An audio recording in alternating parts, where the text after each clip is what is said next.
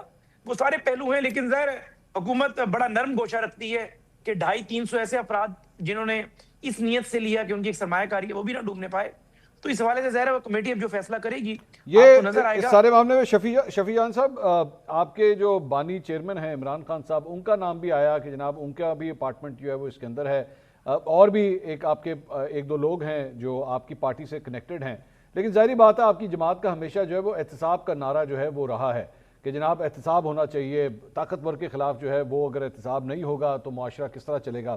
Support کرتے ہیں حکومت کے اس اقدام کو آپ کی جناب یہ احتساب کر رہی ہے، لوگوں کو کٹہرے میں لا کے کھڑا کر رہی ہے، ڈیولپر ہو کوئی بھی ہو، آپ سپورٹ کرتے ہیں؟ سب سے پہلے منصور صاحب آپ کا شکریہ. جہاں تک عمران خان صاحب کی بات ہے یا ہماری کسی رہنما کی یہاں پہ کوئی فلیٹ ہے تو وہ ان کے ایف بی آر کے گوشواروں میں شو ہو رہا ہے، وہ کوئی چھپایا نہیں گیا. پہلی بات. دوسری بات یہ ہے کہ مجھے تو یہ سمجھ نہیں آ رہی، یہ اکثر ہو رہا ہے، یہ صرف اسلام آباد کی بات نہیں ہے، میں پورے ملک کی بات کروں گا کہ جب بلڈنگ کڑی ہو جاتی ہے تب ان کو ہوش آ جاتا ہے. جب بلڈنگ بن رہی ہوتی ہے، آپ نے اکثر دیکھا ہوگا بلڈنگ بن جاتی ہے کراچی ہو یا اسلام آباد ہو تو تب جو اتھارٹیز ہے وہ حرکت میں آ جاتی ہے. پہلے تو اب سی ڈی اے کو کٹہرے میں کھڑا کرنا چاہیے. اگر کوئی بھی ارریگولیرٹی ہے تو پھر یہ بلڈنگ بنی کیوں، یہ بننے کیوں دیا گیا. دوسری بات، جب میں نے تھوڑی اس پہ معلومات کی تو مسئلہ جو ہے وہ بلڈر کے ساتھ چل رہا ہے گورنمنٹ کا. تو اگر بلڈر کے ساتھ مسئلہ چل رہا ہے تو پھر عام لوگوں کو کیوں اس کے نکالا گیا، یہ بہت بڑا سوالیہ نشان ہے. کیونکہ یہ تو 4 ٹاورز بننے تھے، 2 بن چکے ہیں. ایک ٹاور، دوسرے جو ٹاور ہے اس کے 4 فلور ہو چکے ہیں جو کہ ایک کمرشل ہوگا اور دوسرا اس کے ساتھ ایک ہوٹل کا ٹاور بننا ہے. اگر ایسا کوئی بھی بلڈر کا ایشو تھا تو اس میں عام آدمی کا نقصان کیوں ہو رہا ہے؟ سی ڈی او کو اس وقت ہوش کیوں نہیں آیا جب یہ پوری بلڈنگ کڑی ہو گئی؟ اس کے بعد بھی سالوں سے لوگ سیل پرچیز بھی اس میں کر رہے ہیں. اب وہ فلیٹ جو 2 کروڑ کا کسی نے خریدا ہے 2014-15 میں تو وہ آج اس کی ویلیو سے ڈبل ہوگی، ٹرپل ہوگی. عام آدمی کیوں سفر کر رہا ہے؟ تو اس حکومت میں عام آدمی کی سفر کرنا جو ہے وہ معمول بن گیا ہے، چاہے وہ سی ڈی اے کے فلیٹس ہو یا پھر پیٹرول بم ہو یا مہنگائی ہو یا پھر اکنامک کنڈیشن ہو. آپ کی رائے کیا ہے؟ اس کو معاملے کو کس طرح ریزالو کرنا چاہیے؟ آپ کی کیا رائے ہے؟ دیکھیے، پہلی رائے میری یہ ہے کہ پہلے تو سی ڈی اے کو کٹہرے میں لانا چاہیے. جو اس ٹائم جو موجود تھی، جو عہدوں پہ براجمان تھے، کہ ان سے ایک غیر قانونی چیز یہ کہہ رہے ہیں کہ کوئی غیر قانونی چیز ہے تو اس ٹائم کیوں اپروو ہوئی. اس ٹائم کے جو افسران تھے پہلے تو ان کو کٹہرے میں کھڑا کرنا چاہیے. اس میں عام آدمی کا کیا نقصان کیوں ہو؟ عام آدمی تو دیکھ رہا ہے کہ ایک چیز بن رہی ہے، اس میں وہ انویسٹمنٹ کرتا ہے، وہ یہ بھی دیکھتا ہے کہ سی ڈی اے سے سرٹیفائیڈ ہے، منظور شدہ ہے. پھر سی ڈی اے کو اگر 10-15 سالوں بعد ہوش آیا تو یہ تو پھر پہلے تو سی ڈی اے کو کٹہرے میں کھڑا کرنا چاہیے، پھر آگے جو ہے انکوائری کو موو کرنا چاہیے. نہیں سر، وہ سی ڈی والی چیز تو ہو گئی نا. اب تو ظاہری بات ہے مجموعی طور پر اب یہ ڈیسائیڈڈ ہے کہ جناب کوئی irregularity تو ہوئی ہے، جو اس کا جرمانہ بھی دینا تھا وہ بھی اس پارٹی کی طرف سے نہیں دیا گیا. اب آگے کیا کریں؟ اس طرح تو پھر ظاہری بات ہے غریب آدمی جو مثال کے طور پر جس کا ایک چھوٹا سا 5 مرلے کا 3 مرلے کا گھر ہے اور وہ بھی غیر قانونی طور پہ بنتا ہے، ہو سکتا ہے اس کو بھی کئی سال ہو چکے ہوں، جب وہ گرانے کے لیے آئیں گے تو وہ بھی کہے گا جناب میں تو اتنے سالوں سے بیٹھا ہوں، میرا آپ یہ گھر کس طرح گرا سکتے ہیں؟ سوال تو پھر وہ بھی کرے گا. یہاں پہ تو سوال پھر اس بات پہ بھی آتا ہے کہ طاقتور کے خلاف جو ہے وہ قانون ہلکا ہو جاتا ہے، غریب آدمی جو کمزور ہوتا ہے اس کے اوپر چڑھ دوڑتا ہے. دیکھیے، گھر کا اور جو اپارٹمنٹس ہے اس کا ذرا ڈفرینس یہ ہے کہ گھر کی جو پراپرٹی ہوتی ہے وہ آنر ہی ہوتا ہے جو اس میں رہ رہا ہوتا ہے. اچھا جی. اب جو اس قسم کے جو اپارٹمنٹس بنتے ہیں تو بلڈر کوئی اور ہوتا ہے. پھر یہ جو بلڈر ہے وہ سی ڈی اے سے let suppose C D A ہو یا پھر ایل ڈی او سے سرٹیفائیڈ ہو، سرٹیفکیٹس بھی لے لیتا ہے، اپروو بھی ہو جاتا ہے. پھر عام آدمی تو یہ سوچتا ہے کہ ایک پروجیکٹ ہے جو سی ڈی اے سے سرٹیفائیڈ ہے، سی ڈی اے نے اس کو لیٹر دیا ہوا ہے، وہاں سے منظور شدہ ہے، تو اس میں وہ انویسٹمنٹ کر لیتا ہے. بعد میں اگر بلڈر کے ساتھ تو اس ادارے کا کوئی مسئلہ آ جاتا ہے تو اس میں عام آدمی کا تو کوئی قصور نہیں ہے جو اس میں خریداری کرتا ہے یا جو اس میں انویسٹمنٹ کرتا ہے. عام آدمی بیچارہ وہ تو بیچارہ وکٹم ہے اس کے اندر. بالکل ٹھیک ہے منیب صاحب، یہ اس سارے معاملے کے اندر اٹس ویری کنفیوزنگ بیکاز نام بڑے طاقتور ہیں اس کے اندر. مطلب جو اس کے اندر بیٹھا ہوا ہے وہ تو مطلب میں تو دیکھ کے میں پوری لسٹ میں نہیں، I don't start taking names, ہمارے میڈیا سے بھی کچھ لوگ اس کے اندر شامل ہیں، بٹ دے پاورفل پیپل. اب ظاہری بات ہے ایک تاثر یہاں پہ یہ بھی ہے کہ جناب اب کوشش کی جائے گی اس کو ذرا تھوڑا سا کنفیوز کیا جائے, کوئی ذرا نکل جائے, کوئی حل کاٹ لو, جس طرح عام طور پہ پاکستان میں ہوتا ہے. ہمارے یہاں تو وہ فائلوں کو پہیے لگانے والا کانسیپٹ بھی تو بہت ہے نا. یہ کیا اس طرف آپ کو لگ رہا ہے کہانی جا رہی ہے؟ ایک تاثر یہ بھی ہے کہ جناب یہ بھی کوئی پرسنل ایشو ہے, یہ کوئی پولیٹیکل ایشو ہے کہ اب جا کے گورنمنٹ اس کے اوپر ایکشن میں آئی ہے. اتنی دیر سے یہ بلڈنگ پوری کھڑی ہوئی تھی, تب تک تو کچھ نہیں ہوا. اچھا یہ ایک بات منصور صاحب میں آپ کو بتاؤں کہ اس میں بائی دا وے اونرشپ بھی ہے اور ٹیننسی کے اوپر بھی چند عام لوگ وہاں رہ رہے ہیں. جی جی, ٹیننسی اگریمنٹس بھی ہیں نا وہاں پر, رینٹل جو. بالکل. لیکن ایک تو چلے بنیادی اصول کی بات کر لیتے ہیں. جو بائر ہے نا کوئی بھی, چاہے وہ کوئی اہم شخصیت ہے یا غیر اہم ہے, ٹھیک ہے جی, اگر اس نے خریدا ہے اور ایک چیز کوئی ایک چھوٹا سا کوئی زمین پہ بنا ہوا فلیٹ, مطلب ایسی چیز تو نہیں نا, ایک سپر اسٹرکچر ہے نا, جی جی, ٹوئن ٹاور ہے, ایک پورا بنا ہوا اور ایک وہ ابھی انفنشڈ ہے. ایشو یہ ہے کہ وہ بنا ایک بڑی سینٹرل جگہ کے اوپر, اور بنا with the connivance of C D A. Connivance ہی کہوں گا نا جی, اگر غیر قانونی بن رہی تو پھر اس کی جو اس کو ویلیڈیٹ کیا اس سارے پروسیس کو, وہ سپریم کورٹ نے کیا. ٹھیک ہے جی, وہ اس میں کانفلکٹ آف انٹرسٹ کس کا تھا کس کا نہیں تھا, چلیں ہم ادھر بھی نہیں جاتے. لیکن اس سٹرکچر کو بنے ہوئے میرے خیال میں آپ کو اور مجھے دیکھتے ہوئے کافی عرصہ ہی ہو گیا. جی ایسے ہی ہے, ایسے مطلب یہ نئی چیز تو نہیں ہے. ہاں جی. اب ایشو یہ ہے, نہیں سوری میں آپ کی بات کاٹ رہا ہوں کیونکہ آپ بڑا اچھا ایک اس کا تناظر دے رہے ہیں. وہ عام طور پہ نا دور دراز علاقوں میں اگر کوئی چیز بن جائے نا تو آپ بندہ کہتا ہے اتھارٹیز نے دیکھا نہیں. یہ ماشاءاللہ ایک ایسی جگہ ہے جہاں سے میرے خیال میں صدر مملکت نکلتے ہوں گے تو یوں کر کے دیکھتے ہوں گے, سپریم کورٹ کے ججز نکلتے ہوتے ہیں وہ دیکھتے ہوں گے, وزیر اعظم باہر آتے ہوں گے وہ دیکھتے ہوں گے, اس ملک کی وفاقی کابینہ نکلتی ہوگی وہ دیکھتی ہوگی, ایم این ایز نکلتے ہوں گے, سینیٹر نکلتے ہوں گے, سب دیکھتے ہوں گے. You cannot miss it. No, it's very obvious. It's very obvious. It's standing right at the door of the constitutional avenue. اور آپ کی embassies, diplomatic enclave is just like a stone throw away. اب issue یہ ہے کہ یہ سب کچھ بنا, جس نے بھی بنایا, سی ڈی اے کا چیئرمین کون, ڈائریکٹر کون, سی ڈی اے کے چیئرمین کی اتنی تپڑ نہیں ہوتا کہ وہ اکیلے یہ سب کر رہے. جی, اتنا بڑا پنگا لے. نہیں ایسے نہیں ہو سکتا. اس کے اندر بہت سے پاورفل لوگوں کی جب تک مرضی منشا نہ شامل ہو وہ نہیں ہو سکتا. اب ایشو کیا ہے؟ ایشو یہ ہے کہ اب اس کے اندر انوالو ہو گیا ہے منصور صاحب تھرڈ پارٹی انٹرسٹ. ٹھیک, آپ, میں, کوئی اور, میں مثال دے رہا ہوں, ایکس وائی زی, اس نے گھر خرید لیا, اس نے اپارٹمنٹ خرید لیا. اب وہ تو کہتا ہے جی میں نے تو ایک چیز لی جو ایل ڈی اے نے اپروو کی ہوئی ہے یا سی ڈی اے نے اپروو کی ہوئی ہے اور بنی ہوئی ہے, کاغذ پورے ہیں, میں نے 2 کروڑ 1 کروڑ 5 کروڑ جتنے کا بھی تھا میں نے لے لیا. اس کا رونا پیٹنا اب جائز ہے.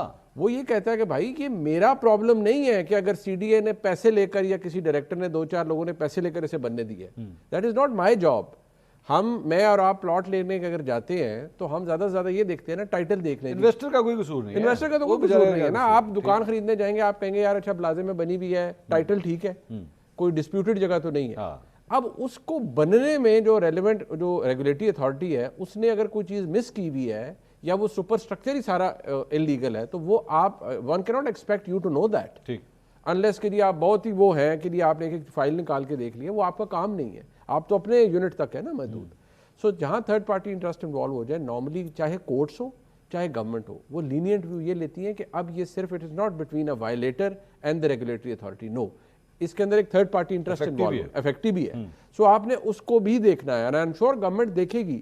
لیکن لوگوں کا سوال یہ ہوگا جی کہ اگر وہی والی بات جو شفیع جان صاحب کہہ رہے تھے کہ ایک بندے نے 2 کروڑ کا خریدا ہے 2014 میں, اس نے قسطیں دی جو بھی کیا, آج اس کی مارکیٹ ویلیو اگر 5 یا 6 کروڑ ہے اور گورنمنٹ کہتی ہے نہیں آپ 2 کروڑ ہی لیں, تو وہ بھی زیادتی ہے اس کے ساتھ. صحیح بات ہے. اس بندے کو تو ہوگا کہ یار میری ہارڈ ارن منی ہے تو آپ نے کیوں, میں نے پیسہ لگایا. اب ایشو یہ ہے, اس کو یہ بھی کچھ ہمارے جو کچھ سینئرز ہیں انہوں نے کہا جی کہ اس کے اندر کوئی انٹرسٹ انوالوڈ ہے کسی کا. محسن نقوی صاحب کو بڑا کرٹیسائز کیا گیا, سب کچھ کیا گیا. میں نے جو انڈیپینڈنٹلی اس کو میں نے کوشش کی کہ جی محسن نقوی صاحب کے قریب اگر کوئی لوگ ہیں یا کچھ اور لوگ ہیں کہ کیا ان کا کوئی انٹرسٹ ہے, تو جو اب تک میں پتہ کر پایا کہ کسی وہ گور اعجاز صاحب کا ٹائم اینڈ اگین وہ ایک تصویر دکھائی گئی کہ جی وہ گور اعجاز صاحب کرے, وہ سعودی پاک بزنس کاؤنسل کے لوگوں کی. اور یہ جو پاشا صاحب اپیرنٹلی جنہوں نے یہ بنایا ہے, ان کا موقف یہ تھا کہ میں بینک کرپٹ ہو چکا ہوں, میرے پاس تو ایل ڈی اے کے جو میری جرمانے ہیں وہ دینے کے بھی پیسے نہیں ہیں. So I want somebody to come in through F D I, کو سعودیز آ جائیں, کوئی آ جائے اور یہاں آ کے انویسٹمنٹ کرے تاکہ میری بھی بچت ہو جائے, کیونکہ اسٹرکچر تو بن گیا ہے, یہ سب بنا ہوا ہے, تو یہ کسی طرح ہماری جان چھوٹ جائے اور یہ سلسلہ آگے چلے. سو کسی ایسے شخص کا ابھی تک اسٹیبلش نہیں ہو رہا کہ کوئی اپنا اس میں چاہ رہا ہے, اسی لیے کیا گیا ہے کہ ان کو نکالو اور تاکہ ہم آئیں. اگر کوئی آئے گا بعد میں تو وہ آبویس ہو جائے گا نا کہ یہ کسی کے لیے کیا گیا ہے. لیکن اگر وائلیشن ہے تو کل میں نے محسن نقوی صاحب کا کلپ جو پی ایس ایل کے فائنل کے وقت کچھ رپورٹر سے بات کرے تھے, وہ کہہ رہے تھے سب کچھ ہے. کچھ دن پہلے انہوں نے دبئی کے حوالے سے کہا, ملک سے باہر اپیرنٹلی انہوں نے کہا کہ اتنے 100 ارب کے پتہ نہیں کتنے ڈالر پڑے ہوئے ہیں لوگوں کے باہر اور وہ آ جائے. سو اگر گورنمنٹ اس طرف جا رہی ہے تو بہت اچھی بات ہے, سو بھی ہے, جانا چاہیے. بٹ یہ چیز ذہن میں رکھیں کہ آپ جب اس طرح کا پریسیڈنٹ سیٹ کرنا شروع کر دیتے ہیں تو پھر لوگ افیکٹ ہوتے ہیں. پھر جو کچی آبادیوں والے ہیں اگر ان کے ساتھ بھی زیادتیاں ہوئی ہوئی ہیں تو ان کا رائٹ بھی پروٹیکٹ کروائیں, ایسے ہی ادھر بھی کچھ کریں. ادھر بھی ہونا چاہیے. میں تھوڑا سا ذرا ٹاپک کو چینج کرتے ہیں. حذیفہ صاحب, پاکستان تحریک انصاف کے حوالے سے جو ہے وہ اب ایکٹیویٹیز کچھ زیادہ بڑھنا شروع ہو رہی ہیں, اور بہنوں کی جانب سے جو ہے وہ خاص طور پہ میں دیکھ رہا تھا کہ تمام M N As, M P As, senators سب کو کہہ دیا گیا جناب اڈیالہ جیل کے باہر کل پہنچ جائیں. کل منگل کا دن ہے, بہت ہو گیا, بہت آپ نے دیر لگا دی, کوئی آپ لوگ ملاقات نہیں کروا رہے, اب کافی ہو گیا. یہ لگ رہا ہے کہ اب ان کا صبر کا پیمانہ جو ہے وہ کافی حد تک لبریز ہو چکا ہے. حذیفہ صاحب, بہتر نہیں ہے کہ چیزیں زیادہ ڈی ایسکلیٹ کریں, ایسکلیٹ کریں, اس سے پہلے آپ اس کو ڈی ایسکلیٹ کروا لیں, کو بیٹھ کے معاملات کو ریزالو کر لیں؟ جی بہت شکریہ خان صاحب, میں آپ کے سوال کا بالکل ضرور جواب دوں گا, لیکن چونکہ کچھ باتیں منیب صاحب نے کی ہیں, لیکن ان سے زیادہ جو ہے شفیع اللہ جان صاحب نے کچھ باتیں کی. میں نے آپ کا سوال, اگر آپ پروگرام جب دوبارہ ریپیٹ ہوگا دیکھ لیں گے, کہ میں نے تو میری ایک عادت ہی نہیں ہے کہ غلط دفاع کروں. میں نے تو واضح کہا کہ ایک صحیح فیصلہ تھا, لیکن پولیس کی جس طرح کی مداخلت ہوئی, میں نے کہا میں دفاع کرنے کی پوزیشن میں نہیں ہوں. لیکن انہوں نے جو باتیں کی ہیں وہ میں آج آپ کے پروگرام میں انکشافات کر دیتا ہوں, اور اس کی تحقیقات کر لیں, اور اگر میں غلط ہوں تو یہ مجھے سو کریں اور کورٹ لے کر جائیں. بیسیکلی پہلی بات تو یہ ہے کہ میں نے کوئی ذکر نہیں کیا کس نے کیا کیا, حالانکہ کانسٹیٹیوشنل ون جو ہے حفیظ پاشا, بسم اللہ گروپ, ان کا سب سے زیادہ فلرش انہوں نے 2018 سے 22 کے دوران کے, جب بانی تحریک انصاف وزیر اعظم تھے, اور انہوں نے بانی تحریک انصاف کو جو اپارٹمنٹ ہے وہ گفٹ کیا تھا. مجھے اس بات کا ذاتی طور پر پتا ہے. حفیظ پاشا جو ہے, اس بات کو حفیظ پاشا سے انٹروگیٹ کرنے, جو بانی تحریک انصاف چرچا کر دیں گے میں نے کروڑ روپے دیے تھے, کوئی چیز دی تھی, 1 روپیہ ثابت کر دیں اور مجھے, ورنہ یہ لوگ سو کریں, مجھے آپ کو گفٹ پہ ڈیفیمیشن کریں میرے اعتراض ہے؟ اوپر. کہ سنیں, نہیں گفٹ پہ اعتراض نہیں, سنیں اہم بات یہ ہے, جب آپ ملک کے وزیر اعظم ہوتے ہیں اور شارع دستور پر آپ ایک بہت بڑی 12 بلڈنگ میں بناتے وزیر ہیں, اعظم اور اس عمران کے اندر خان آپ یہی تھا آپ کی انفارمیشن کے لیے. سنیں نہیں, آپ میری غلط بات بات کر رہے ہیں.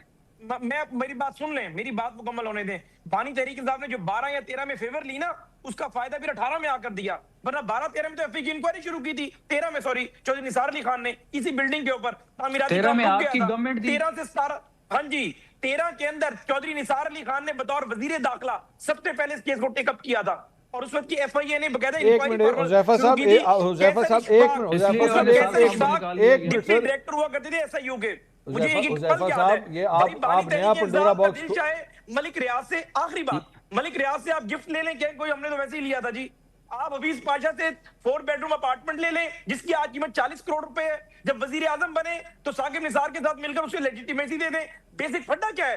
پھڈا یہی ہے کہ سپریم کورٹ نے ایک انلیگل پروجیکٹ کو لیجیٹیمیٹ کیا, اس لیے آج تک سی ڈی اے دھکے کھا رہا ہے. پچھلے 6 سال سے سی ڈی اے کورٹ کے اندر ہے. محسن نقوی کے حوالے سے میں ذمہ داری سے بات کہہ رہا ہوں, محسن نقوی کا کوئی انٹرسٹ نہیں ہے. محسن نقوی کا یہی انٹرسٹ ہے کہ میں, ایک منٹ سر, ایک منٹ آخری حذیفہ بات, صاحب, ایک محسن نقوی کا ایک انٹرسٹ ہے, سن لیں, محسن نقوی کا یہ انٹرسٹ ہے کہ اس بلڈنگ سے 30-40 ارب روپے کا ریکور ہو تو وہ سی ڈی اے میں جمع ہو اور وہ عوام کی فلاح کے لیے خرچ ہو. حذیفہ صاحب ایک منٹ, منصور صاحب. سر میں ایک منٹ, لیٹ می کلیئر دے. بہت بڑا الزام ہے جو حذیفہ صاحب لگا رہے ہیں کہ عمران خان صاحب کو اس بلڈنگ کے اندر اپارٹمنٹ گفٹ کیا گیا ہے بغیر کسی پیسوں کے لین دین کے. حذیفہ صاحب, this could be a defamatory thing sir. آپ لوگوں نے پیکا کا ایکٹ خود ڈالا ہوا ہے. وزیر اعظم بن کر, جی جی حذیفہ صاحب, آپ پیکا ایکٹ کے اندر آ سکتے ہیں, کسی کی اس طرح کی تصدیق کریں, بہت بڑا فائنینشیل الزام لگا رہے ہیں. میں یہ کہہ رہا ہوں, پیکا بات سنیں نا, پیکا تو ایک کرمنل ایف آئی آر ہوگی نا, یہ میرے اوپر 1 ارب ہر جانے کا سو کر دیں مجھے اگر میں جھوٹ بول رہا ہوں تو جی. اور ایف آئی اے اور نیب انکوائری کر کے دیکھ لیں اس معاملے کی. حفیظ پاشا ثابت کر دیں, بانی تحریک انصاف منی ٹریل ثابت کر دیں. نواز شریف کی تو منی ٹریلنگ کی باتیں کرتے تھے نا, قطری خطری مانتے تھے. دکھائیں کہ جو آج 40 کروڑ کا اپارٹمنٹ ہے انہوں نے 12 یا 13 کروڑ کی پیمنٹ کی ہے یہ حفیظ آپ پاشا کو. حفیظ پاشا, ایک حفیظ پاشا کی بات کر رہے ہیں آپ, بار بار نام یہی ہے حفیظ پاشا, آپ کہہ رہے ہیں انہوں نے گفٹ کیا ہے.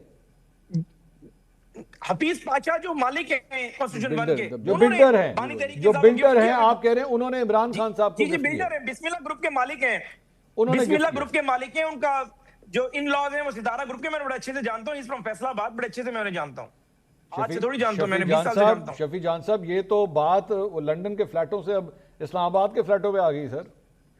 اصل میں نا حذیفہ صاحب کو نواز شریف کی عادت ہے, کیونکہ فلیٹس وغیرہ لندن میں تو ان کو گفٹ کے ملے ہیں, کیونکہ یہ تو یہاں سے ایئرپورٹ کے لندن میں جو ہے فلیٹس لینے کے قابل بنا، کیسے بنا سب کو پتا، کتنی چوری ہوئی، کس طرح واردات ڈالی گئی، کس طرح سرٹیفائیڈ چور وہ قرار ہوئے. جہاں تک اس فلیٹس کی بات ہے منصور صاحب، پہلی بات یہ ہے کہ ریحام خان کی کتاب میں 1 کروڑ روپے کا ذکر ہے. ایک کوئی گفٹ نہیں دیا گیا، اس کو باقاعدہ پیمنٹ دی گئی ہے، پہلی بات. دوسری بات یہ کہ 2013 میں تو ان کی حکومت تھی. اگر یہ چیز 2013 میں بنی ہے، 2014 میں لوگوں نے رہائش وہاں سٹارٹ کی ہے تو یہ خالی کروا دیتے. 18 تک تو یہ گورنمنٹ میں رہے ہیں، 18 کے بعد ہماری رہائش حکومت آئی ہے، 17 کے 18 اینڈ میں کے سٹارٹ اینڈ میں ہوئی تھی آئی ہے. رہائش، یہ بھی نہیں پتا لوگوں کو پوزیشن 17 کے اینڈ میں دی گئی تھی، یہ بھی ریکارڈ چیک چلے کر لیں. 17 میں آج سن لیں، 17 میں شروع ہوئی. حکومت کس کی تھی؟ آپ کی حکومت تھی. آپ خالی بھئی کروا ہم تو دیتے. چلے گئے آپ تھے، کس طرح ہمیں تو آپ لوگوں نے ساقی مزار کا مارشل لا لگوا دیا تھا. نہیں ہمارے وزیر اعظم کو آپ نے فارغ کیا، وزیر اعلیٰ بیچارہ فارغ ہوا ہوا تھا. پھر آپ بھی بات نہیں کر سکیں گے حذیفہ، اگر آپ میری نہیں بات نہیں ایک میں ایک تو کر آپ کے کے بات کا جی، ایک جواب ایک دے کر رہا ہوں، کے. میں ٹوک نہیں رہا، جواب نہیں دے نہیں رہا ہوں. حذیفہ پلیز صاحب آپ ذرا کریں شفیع صاحب کو بات کمپلیٹ کرنے دیں. جی میں اپنے پہلی بھائی بات کے میں جواب چپ دے ہوں جی، دینا. میں چپ شفیع ہوں صاحب میں شفیع چپ صاحب ہوں جی، میں چپ ہوں شفیع میں صاحب چپ ہوں جی. جی 2000 اپنی بات کریں گے. چلے ان کی بات مان لیتے ہیں. 2017 میں سٹارٹ ہوا، 2017 میں لوگوں نے وہاں پہ رہائش جو ہے سٹارٹ کی، تو 17 میں بھی ان کی حکومت تھی. یہ تو 18 کے اینڈ میں گئے ہیں.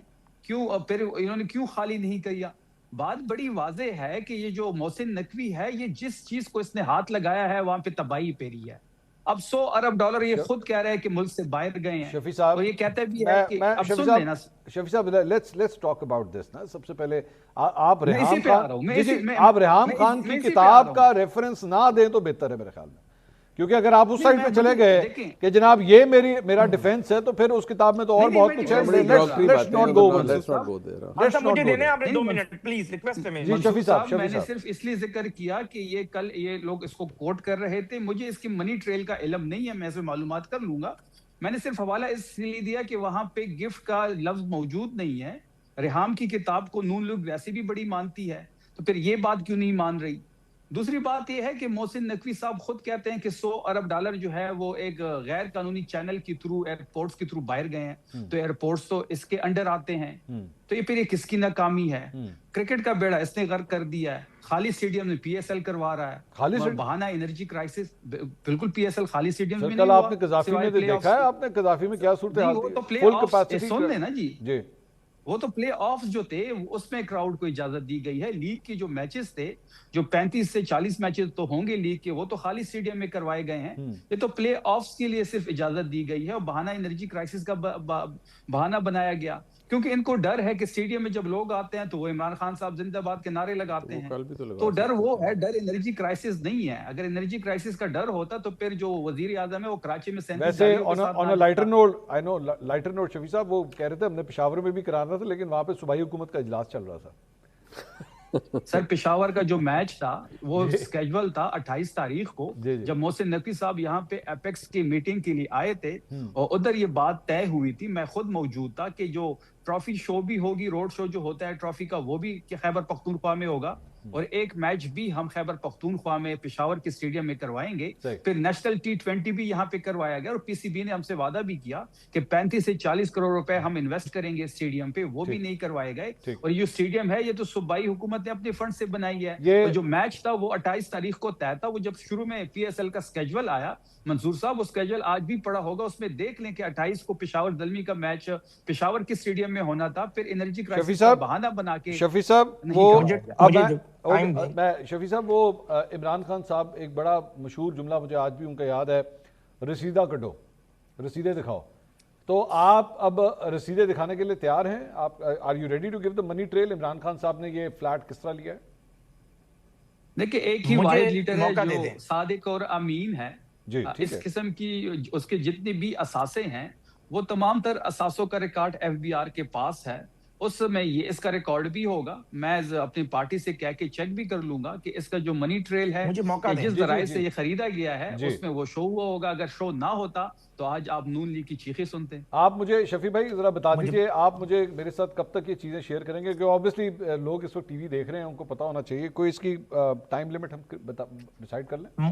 مجھے بھی موقع دیں. میں تو سر میں آ رہا ہوں بات کرنا چاہتا ہوں. جی منصور صاحب، میں اپنی پارٹی سے رابطہ کروں گا. جو بھی متعلقہ شخص ہوگا جو پارٹی میں اس قسم کی چیزوں کو، عمران خان صاحب کی ذاتی چیزوں کو دیکھتا ہوگا، میں اس سے رابطہ کروں گا اور جیسے ہی مجھے کچھ چیز اویلیبل ہوگی میں آپ کے ساتھ شیئر کر لوں گا. یہ سر میں تو منیب صاحب ویسے ہی میں خان صاحب کی میں آ رہا ہوں. زیفا بھائی ایک منٹ میں صرف یہ کہہ رہا ہوں کہ جتنے بھی یہاں پہ لوگ ہیں جنہوں نے لیا ہے، بہتر نہیں ہے سب کا ہی ذرا ایک منی ٹریل نکال لی جائے تاکہ ذرا پتہ تو لگے کس نے اس طرح اتنے مہنگے اپارٹمنٹس لینے میں ہو، اللہ کرے اور دے. اور لندن والا منی ٹریل بھی ہمیں سر وہ تو آپ کے چاہیے. مطابق نہیں ملا نا، وہ تو آپ کہہ رہے ہیں کہ نہیں ملا، لیکن یہ وہ جو جو ہم پوچھ رہے تھے وہ کہہ رہے تھے ایک بھائی کہہ رہا تھا دوسرا بھائی کا آخر میں پتہ چلا کہ جو والد صاحب مرحوم ہے اس کے پاس ہوگا لیٹا. اب وہ تو قبر میں ہے، چلے اللہ اس کے ہو جہاں اچھا کرے. وہ میں تو بات مکمل میں بھائی جان آ رہا ہوں زیفا بھائی، ایک منٹ ٹھہر جو بھائی جان، آپ نے تو ٹھہریں گے، وہ بہتر نہیں سر، مطلب سب کا ہی ذرا پتہ لگ جائے کس کے پاس کس طرح آیا ہے اپارٹمنٹ. ہاں جو میرے خیال میں پبلک پوزیشنز کے اوپر لوگ جو بیٹھے ہوئے ہیں، پبلک آفس ہولڈر جو رہے ہیں، اگر یا اہم شخصیات جو ہیں، میرے خیال میں ویسے بھی سب پر واجب ہے جی، جو انکلوڈنگ جرنلز. جی ریٹرنز جو فائل کرتے ہیں سارے ہر بندے کا نا یہ تو. اور گزارش یہ ہے کہ جو اگر عمران خان صاحب کا معاملہ ہے، اگر انہوں نے جو الزام لگا رہے ہیں حذیفہ صاحب، دیکھیے وہ شفیع جان صاحب کو پارٹی سے بھی بات کرنے کی ضرورت نہیں ہے. خان صاحب ایک بڑی قداور شخصیت ہے، وہ اپنے ریٹرنز کون سے خود فائل، چارٹرڈ اکاؤنٹنٹ کرتا ہوگا نا ان کی چیزوں کو کمپائل، تو وہ تو اس سال کی ریٹرن اور اس سے پہلے جب وہ ایکوائر انہوں نے کیا، علیمہ خان صاحب کو پتا ہوگا، ان کے چارٹرڈ اکاؤنٹنٹ کے pull it out in like 2 minutes کہ یار یہ ٹرانزیکشنز تھی اور اس طرح پیسے جمع ہوئے تھے. سر میں بھی مسئلہ حل کر دیتا ہوں آپ کا. یہ حذیفہ صاحب بہت دیر سے اتاولے ہو رہے ہیں. جی حذیفہ صاحب کھول لیں اپارٹمنٹ کی چابی. آپ میں اتاولا اس لیے ہو رہا ہوں کہ میں آپ کا مسئلہ ابھی حل کر دیتا بتا دیں. ہوں. ایک تو مجھے اجازت ہے میں بول سکتا ہوں، شفیع جان صاحب وغیرہ نے اپنی بات کر لی ہے. آپ بولیں بھائی. جی پلیز آپ بولیں. جی گزارش سر یہ ہے کہ بانی تحریک انصاف کو جو بار بار یہ کہہ رہے ہیں نا گفٹ دیا گیا، گفٹ نہیں، یہ گفٹ رشوت میں کنورٹ ہو گیا. جب آپ نے بطور وزیر اعظم اس بلڈنگ کو، اچھا میں مکمل کر لوں، ٹھیک ہے جو آپ کہہ رہے ہیں، رشوت میں کنورٹ ہو گیا جب آپ نے 4 سال اس بلڈنگ کو لیجیٹیمیسی دی. 2017 کے اینڈ کی میں نے بات کی کہ پوزیشن سٹارٹ ہوئی تھی اور فارملی یہ اگست اور ستمبر 2018 کے اندر موسٹ آف دی پیپلز کو جو ہے اس کی پوزیشن دی گئی. لیکن اہم بات آپ سن لیں، 2015-16 میں دی نیوز نے انویسٹیگیٹو سٹوری کی تھی کہ بانی تحریک انصاف کا بھی اس بلڈنگ میں اپارٹمنٹ موجود ہے. جب ایف آئی اے تحقیقات کر رہا تھا تب بانی تحریک انصاف نے حفیظ پاشا کو اپنے پاس گھر بلایا بنی گالا. جب وہ اس کو بلایا تو وہاں پر ریحام خان بھی موجود تھی. اچھا وہاں پر انہوں نے گٹ مٹ یہ کی کہ میں اپنے ریٹرن میں تو ظاہر کر چکا ہوں لیکن میں یہ کیا شو کروں گا، میری اپنی چیز ہے. حفیظ پاشا نے کہا بانی تحریک انصاف کو کہ میری چیزیں میں آپ کو اگر 40 کروڑ یا 14 کروڑ کی چیز کروڑ میں دے رہا ہوں تو آپ نے مجھے کروڑ میں دی ہے. تحقیقات کا بڑا آسان طریقہ ہے. چلو گفٹ سے آپ اس پہ تو سن لیں آخری بات، ٹیمپو نہ توڑیں، آخری بات. حفیظ پاشا سن لیں، حفیظ پاشا کا کوئی فیملی ممبر یا بسم اللہ گروپ کہ کسی اکاؤنٹ میں بانی تحریک انصاف یا بانی تحریک انصاف میں کسی ویل بینگ کے بھی 1 روپیہ بھی دکھا دیں ٹرانزیکشن کا، I will resign from this position. کسی بھی سے رشوت کے طور پہ لیا ہے. یار دھیان سے حذیفہ صاحب بہت بڑا دعویٰ کر رہے ہیں آپ.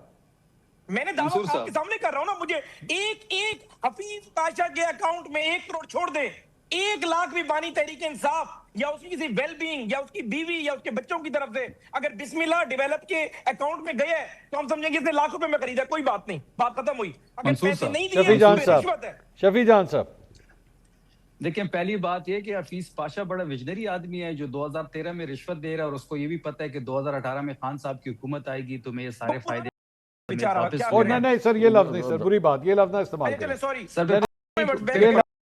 یہ لفظ نہیں سر، میں نہیں کر رہا، یہ لفظ نہیں استعمال کرنا، بری بات. ٹیک مائی ورڈ بیک، میں نہیں کر رہا.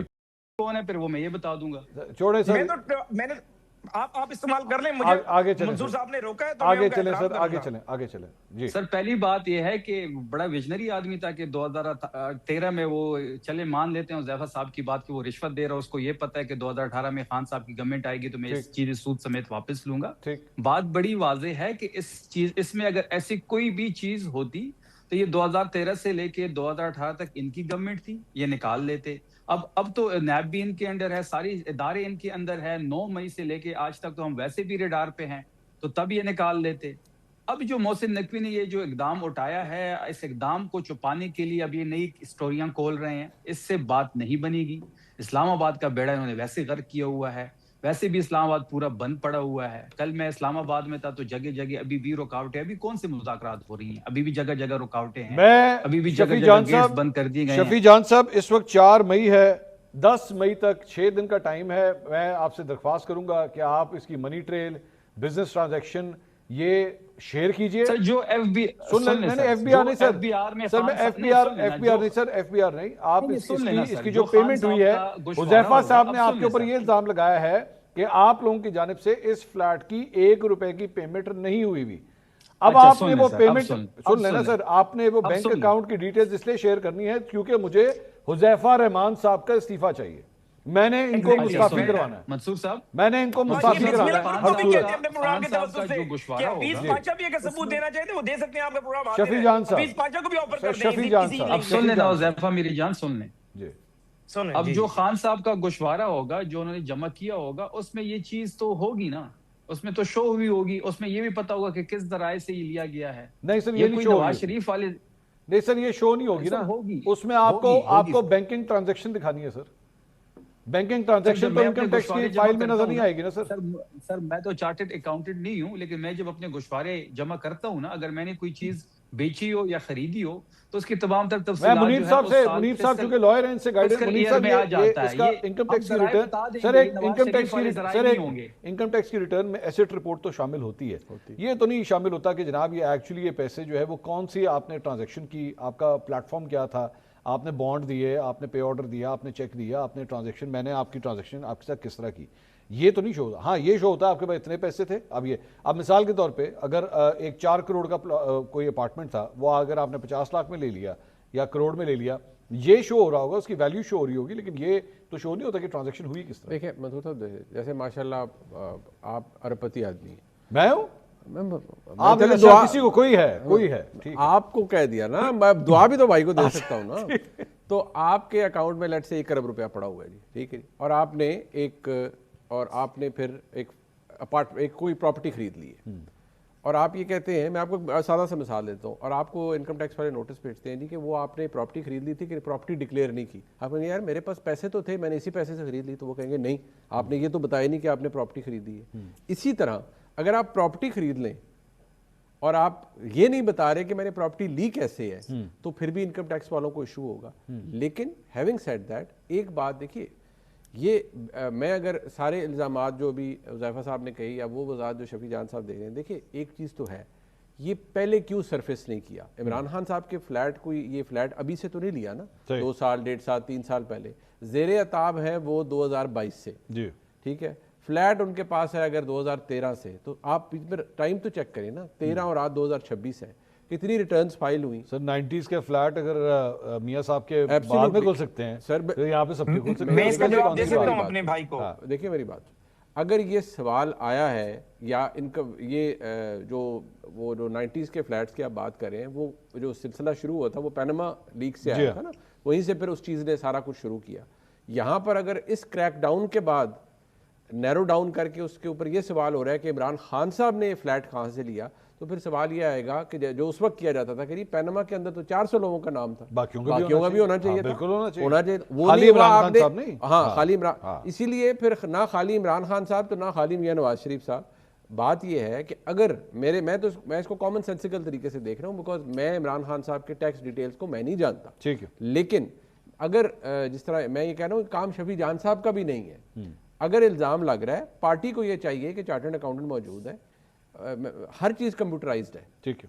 آپ ایک کلک پہ آپ کو پتہ چل جائے گا کہ خان صاحب کا جو ریٹرن فائل ہوئی آن ایکس ایئر, اس کا منی ٹریل وہ ٹرانزیکشن ہوئی, وہ اگر پراپرٹی خریدی گئی تو وہ فنڈز کہاں سے آئے تھے. ٹھیک ہے, بہت شکریہ منیب فاروق صاحب, شفیع اللہ جان صاحب, حذیفہ رحمان صاحب. جاتے آتے شفیع صاحب میں آپ کو اور ناظرین کو یہ بتا دوں کہ آج 4 تاریخ ہے, اگلے پیر تک میں آپ سے ریکویسٹ کروں گا کہ اس کی جو بھی ٹریل ہے, جو بھی چیزیں آپ ہمیں پرووائڈ کر سکتے ہیں وہ کیجیے گا, کیونکہ پیر والے دن ناظرین اگلے ہفتے تک میں اس پروگرام کے اندر جو کچھ بھی شفیع جان صاحب ہمارے پرووائڈ کریں گے, یہ ان کا رائٹ ہے, ویسے ہی ہم جو ہے وہ دوبارہ دکھا دیں گے. اور اگلے پیر کو دوبارہ حذیفہ رحمان صاحب, شفیع جان صاحب اور میں منیب صاحب سے بھی درخواست کروں گا کہ وہ دوبارہ یہی پینل جو ہے دوبارہ آیا, تاکہ ہم اس چیز کو کلیئر کر سکیں. الزام کسی کے اوپر جو ہے وہ بلا وجہ نہیں لگنا چاہیے. دوسری بات یہ, Imran Khan should not be singled out. یہ صرف اور صرف یہ کہ عمران خان کی وچ ہنٹنگ ہو رہی ہے شاید اس وجہ سے نہیں. اگر عمران خان کا منی ٹریل چیک ہوگا تو پھر باقیوں کا بھی سب کا چیک ہوگا. وہاں پہ کوئی چھوٹ رہنی چاہیے صرف اس بنیاد کے اوپر کہ وہ ماضی کے اندر کوئی عہدیدار رہا ہوا ہے یا وہ طاقتور شخص ہے, چاہے وہ کوئی بھی ہو, سب کا پھر برابر کا جو ہے وہ احتساب ضرور ہونا چاہیے. ایک بریک لیں گے. بریک کے بعد ایران اور امریکہ کے حوالے سے تازہ ترین جو صورتحال ہے جس میں ایران یہ کلیم کر رہا ہے کہ جناب ہم نے 2 میزائل فائر کیے ہیں امریکہ کی جانب, امریکی بحری جہاز کی جانب, اس کے اوپر بات کریں گے. ایک بریک کے بعد ہمارے ساتھ رہیے.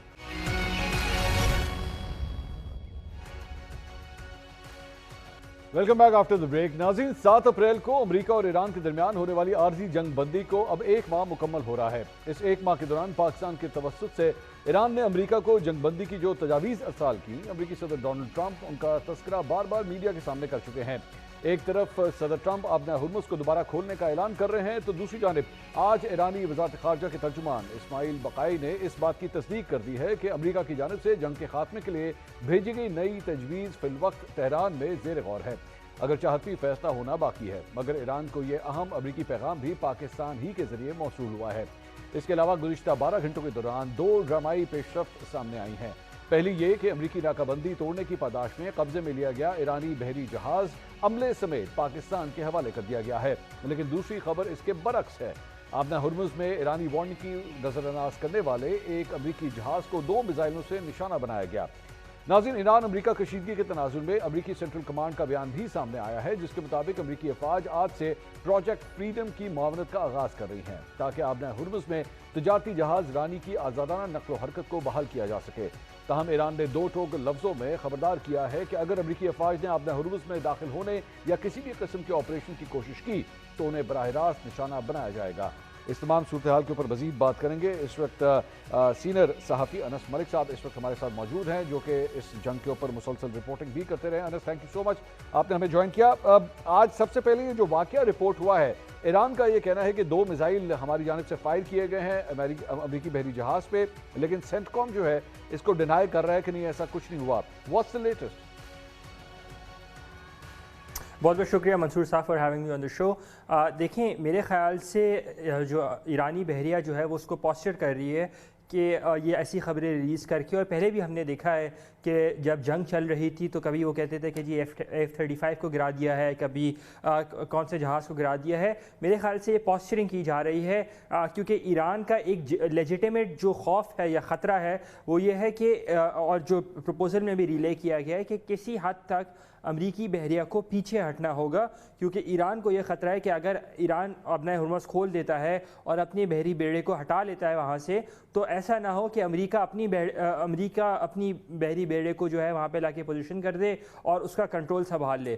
تو میرے خیال سے ایران کی جانب سے یہ کہنا ایک پوسچرنگ کے ضمن میں ضرور آتا ہے, اور شاید اس طرح سے میزائل فائرنگ کا انسیڈنٹ جس طرح سے پورٹرے کیا جا رہا ہے ویسے نہ ہوا ہو جیسے وہ پورٹرے کیا جا رہا ہے, کیونکہ اگر ایسا ہوا ہوتا تو امریکی سینٹ کام کی جانب سے وہ رسپانس جو ہم پہلے دیکھ چکے ہیں کہ MV ٹوسکا جس کا آپ نے ذکر بھی کیا, اس کے تناظر میں کہ جب وہ رکی نہیں تو اس کے انجنز میں ہول کر دیے گئے فائر کر کے. تو میرے خیال سے ایران اس کو ڈومیسٹک آڈینس کے لیے کافی زیادہ پلے اپ کر رہا ہے, اور امریکہ کیونکہ یہ اس انسیڈنٹ کا اس طرح سے ڈپیکشن نہیں ہے جس طرح سے ہوا ہوگا, اس لیے امریکی سائیڈ اس کو ابھی فی الحال ڈاؤن پلے کر رہی ہے. لیکن انس, اس کی آخر ضرورت کیوں محسوس ہو رہی ہے کہ جناب اس طرح, اگر چلیں 1 منٹ کے لیے پروپیگنڈا ہی آپ اسے کنسیڈر کر لیں کہ ایران کی جانب سے یہ جو ہے وہ اپنی لوکل آڈینس کو کیٹر کرنے کے لیے سب کچھ کیا جا رہا ہے, آخر اس کی ضرورت کیا ہے؟ کیونکہ ظاہری بات ہے ایک جگہ پہ channel of communication for negotiations talks, وہ سلسلہ تو اپنی ایک جگہ پہ جب جاری ہے,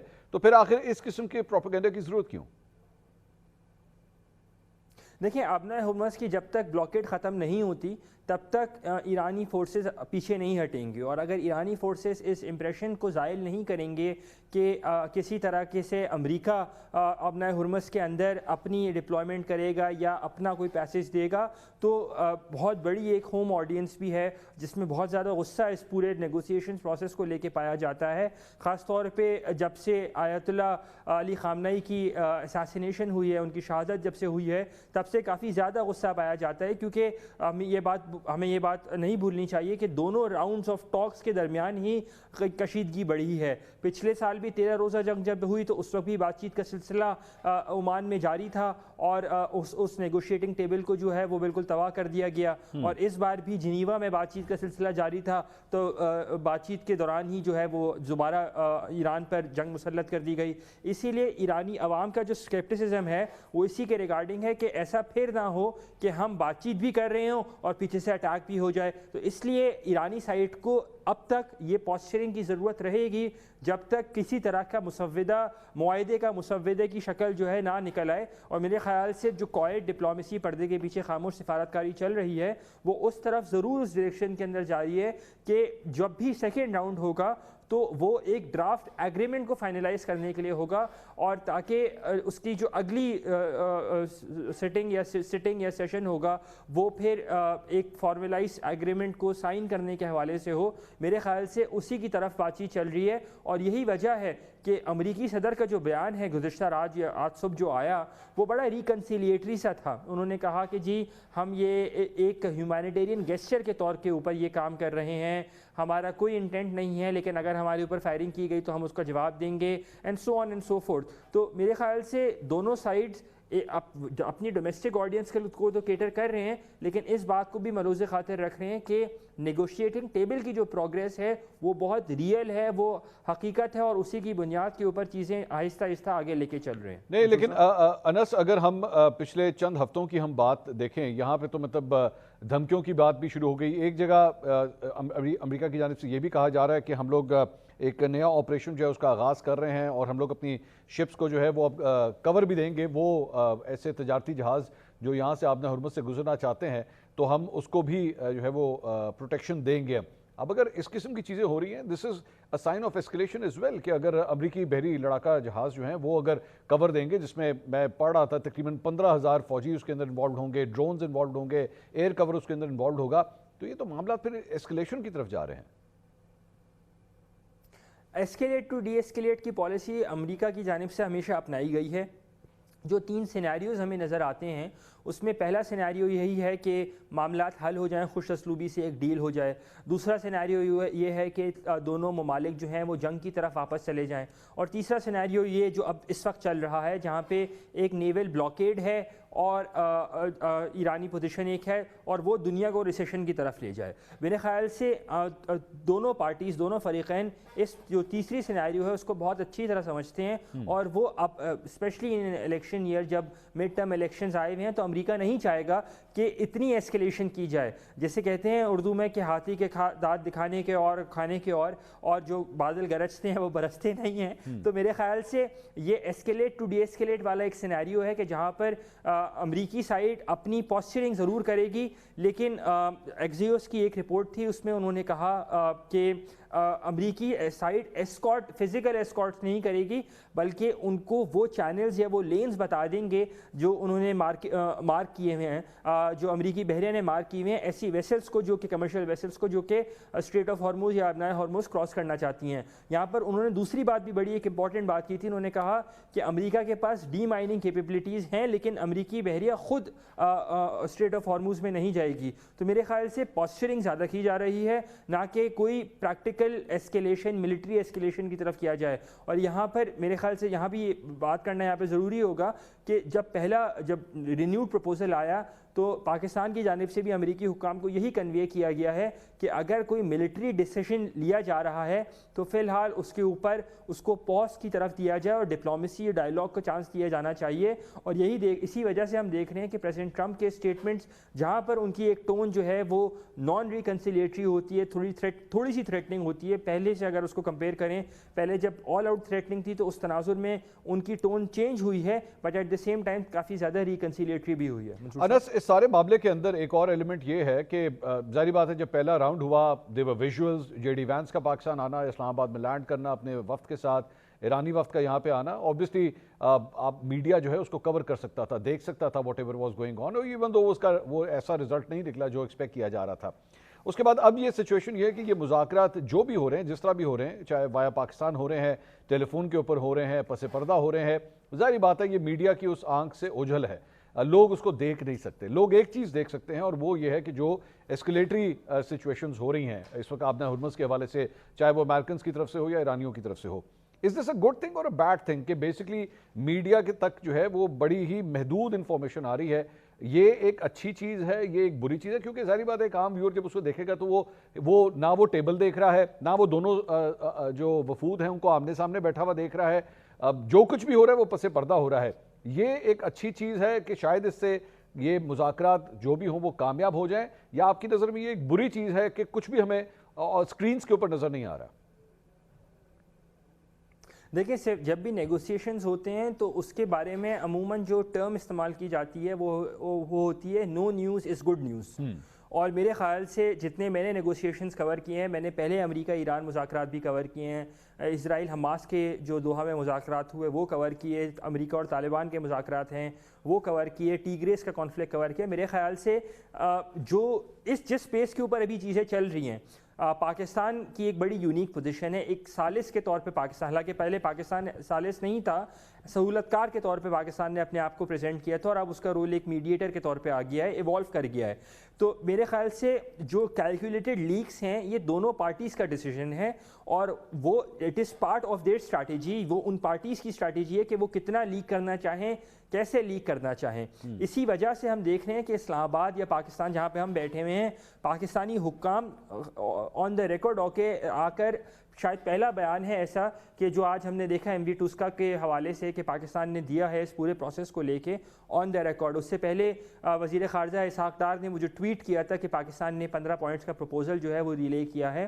اس کے علاوہ ہم نے بیان بازی نہیں دیکھی ہے. تو میرے خیال سے یہ دا فیکٹ کہ اتنی خاموشی ہے اور چیزیں چل رہی ہیں، چیزیں پروسیس ٹوٹا نہیں ہے، اسکٹل نہیں ہوا، تو یہ ایک اچھی اور ایک اچھی خبر کی جانب جو ہے وہ اس کو گامزن کر لے کے جا رہا ہے. اور یہی وجہ ہے کہ آج صبح کا جو پریزیڈنٹ ٹرمپ کا جو بیان ہے، انہوں نے اس بات کو ایکنالج کیا کہ ان کے جو ریپریزنٹیٹیوز ہیں ان کی بڑی اچھی بات چیت ہو رہی ہے ایرانی حکام کے ساتھ، اور وہ امید کرتے ہیں کہ شاید کسی طرح کے معاہدے کی طرف بھی بات چیت جو ہے جو کرنٹ بات چیت ہے اس کی ڈائریکشن جو ہے شاید کسی معاہدے کی طرف جا سکتی ہے. انس، تقریباً میرے خیال میں پچھلے ہفتے ہماری آپ سے بات ہوئی تھی، آپ کی ایک پریڈکشن تھی یا آپٹمسٹک اپروچ تھی جس میں آپ یہ سمجھتے تھے کہ اگلے 15 سے 20 دن کے اندر کوئی بڑا بریک تھرو ہو سکتا ہے. You still stick with that prediction, یا اب آپ کی پریڈکشن میں کوئی یو ٹرن یا تبدیلی آ رہی ہے؟ نہیں، میں نے 27 اپریل کو آپ کے پروگرام میں ہی کہا تھا کہ یو ایس کو تھوڑی لچک دکھانی ہوگی اور کانفیڈنس بلڈنگ میشرز کی ضرورت ہوگی، جس میں MV ٹوسکا جو تھا یا جو جہاز تھا جس کو کیپچر کیا تھا اس کی کرو کو شاید ریلیز کر دیا جائے یا جہاز کو ریلیز کر دیا جائے. اور آج ہم نے دیکھا کہ وہ کانفیڈنس بلڈنگ میشر کل ہینڈ اوور ہوا، آج وہ لوگ چلے گئے. میرے خیال سے ابھی بھی جس اسپیس کے اوپر چیزیں چل رہی ہیں، میرے خیال سے 10 سے 15 روز بہت سے بہت جو ہیں ہم دیکھ رہے ہیں کہ کسی جانب یہ اونٹ جو ہے وہ کروٹ لے کے بیٹھ جائے گا. لیکن اس میں ایک جو جینوئن رسک آف ایسکیلیشن ہے وہ رہتا ہے. پچھلی بار بھی امریکی سائڈ کی مس کیلکولیشن تھی، اور اگر اس بار بھی اگر امریکی سائڈ وہ مس کیلکولیشن کرتی ہے کہ اگر ملٹری ایسکیلیشن کی طرف جاتی ہے تو پھر چیزیں جو ہیں اسکٹل ہو سکتی ہیں، لیکن اس کے چانسز فی الوقت اس وقت جو ہیں وہ ہمیں کم نظر آتے ہیں. جی انس ملک، بہت شکریہ. سینئر صحافی انس ملک موجودہ صورتحال کے اوپر ہمیں اپڈیٹ دے رہے تھے امریکہ اور ایران کے درمیان، جہاں پہ ایک دوسرے کے خلاف جو ہے وہ سخت زبان کا استعمال کیا جا رہا ہے، وہیں پہ پس پردہ کیا کچھ چل رہا ہے اس کی تفصیلات سے انہوں نے آگاہ کیا. پروگرام سے اب تک کے لیے اتنا ہی. کل آپ سے دوبارہ ملاقات ہوگی. اللہ حافظ.